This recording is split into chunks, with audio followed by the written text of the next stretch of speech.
Et effectivement, nous venons d'effectuer la traditionnelle tournée des centres d'examen pour le baccalauréat. Et notre première impression, c'est une impression satisfaisante parce que le dispositif est déjà en place. Les correcteurs sont là, les surveillants sont ici aussi et le matériel est déjà mis en place. Donc on a une bonne impression et ça présage déjà d'un bon déroulement de l'examen. Non, pas de quoi. Tout ce qu'on a vu et tout ce qu'on a entendu également, ce sont des choses positives.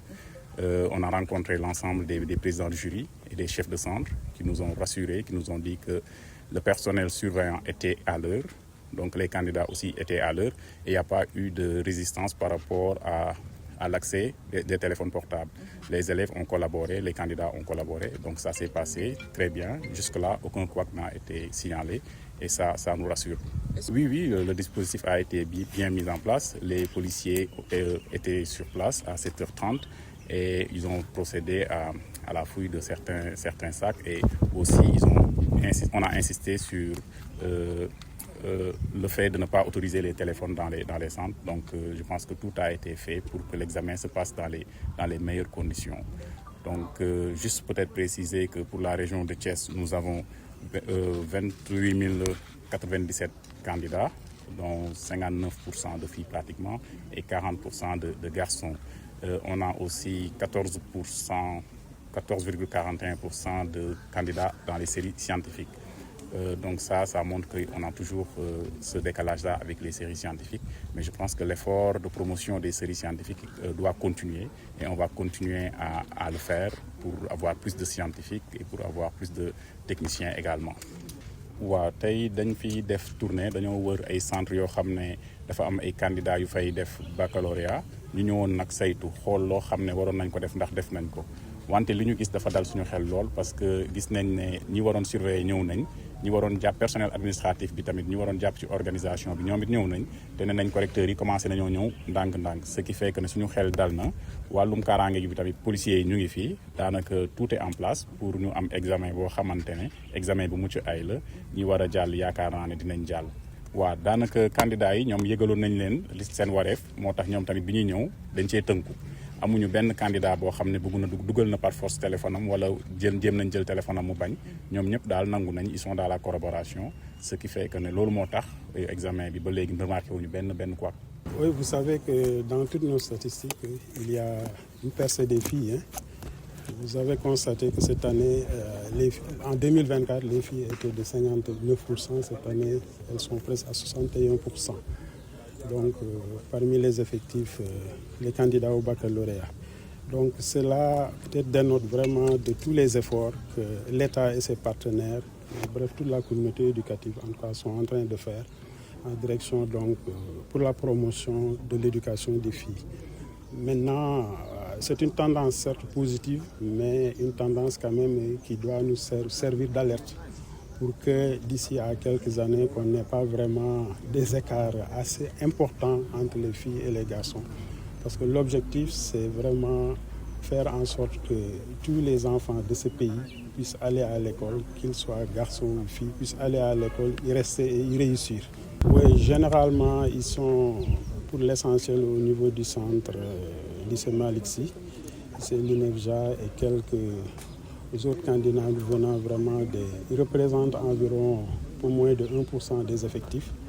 C'est la même chose pour les candidats libres qui représentent 8,87% des effectifs. Nous avons également des candidats arabes, franco-arabes, donc arabo-islamiques, qui sont au nombre de 1536. C'est environ 4% des candidats. Donc globalement, pour ces différents types de candidatures, en tout cas,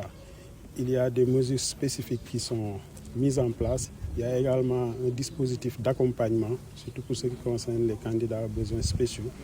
qui est mis en place afin vraiment de garantir l'égalité des chances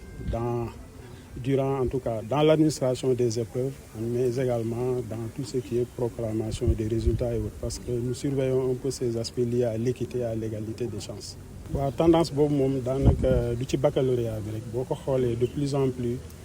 jigéen ñi ci wàllum statistique ci wàllum lim daanaka ñoo dépassé góor ñi loolu nag lu baax la ñu ngi koy rafetlu mais tamit war na servir d'alerte te dafa dafay wone jéego yi nga xam ne état ak ay partenaires am ak communauté éducative bi yëpp ñi ngi koy def ci wàllum dooleel njàngum xale yu jigéen ñi loolu vraiment ñi ngi koy rafetlu bu baax parce que suñu mébét mooy fexe ba doomu Sénégal yi muy góor muy jigéen muy way laago muy keneen ñoom ñëpp ñu fexe ba ñu dem école des fa ba pare réussir parce que c'est un droit comme ni ma koy fasal di wax droit la boo xamante ni Sénégal suñu constitution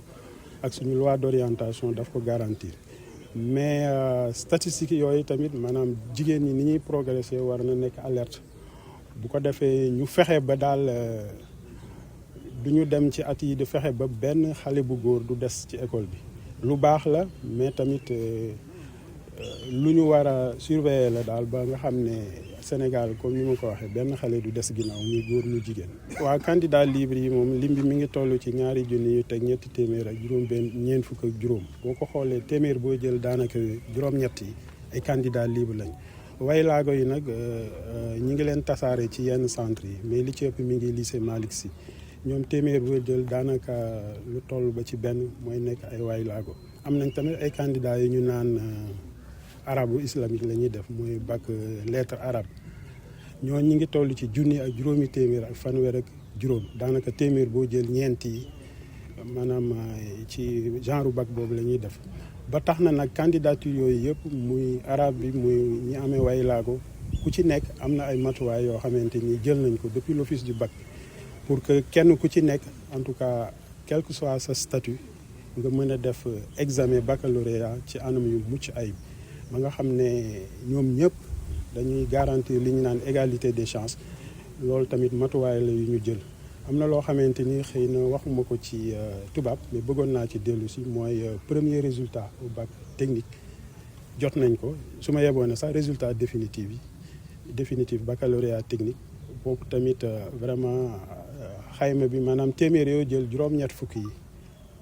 am nañu baccalauréat maanaam 80,50%. boo ko méngalee ak daaw vraiment def nañ jéego yu toll ci ñaari poñ